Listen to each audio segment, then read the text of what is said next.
Asante hene ya na otin hemfie mo ba na mo de beto nanim se mo pia no so omra na omra sra mo kurom na mo kuro no so empeja odin mu ene enmunyam a asante for de pedom ne yeba so yeba ma ne yefe ya da no hwe de we a na nananom asante ahemfo Kunti Akwamu Adonten Chidom Achiame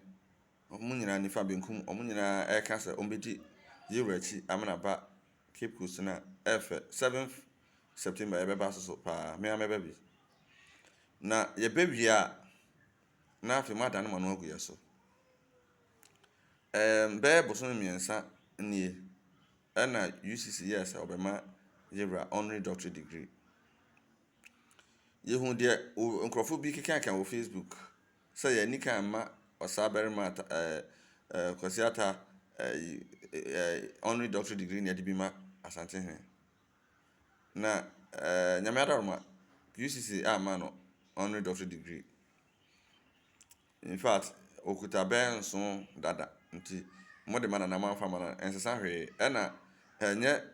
PhD ni akate bi obismi da akọpa adwuma e da akọpa PhD nti manfa mana ebe haye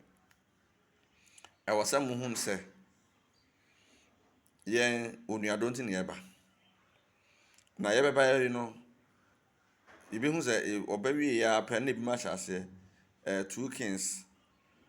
two traditional rulers two paramount chiefs me pa cho yewra oya asante hene onye paramount chief woye ogwaman hem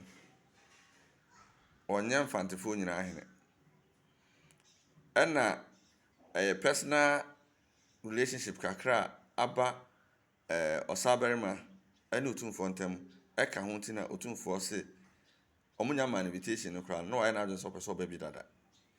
nti yeba no ya amase ye be kire se yeso chen ogwaman ene amase be ka kire mfantefo se obi so chen obi nuado nti ne yeba yiwia eno ano no yempe afiachi abofuno sembia na mama chase be two kings ni two paramount chiefs any comparative analysis yes rema yeba ne ekwa mo yedinda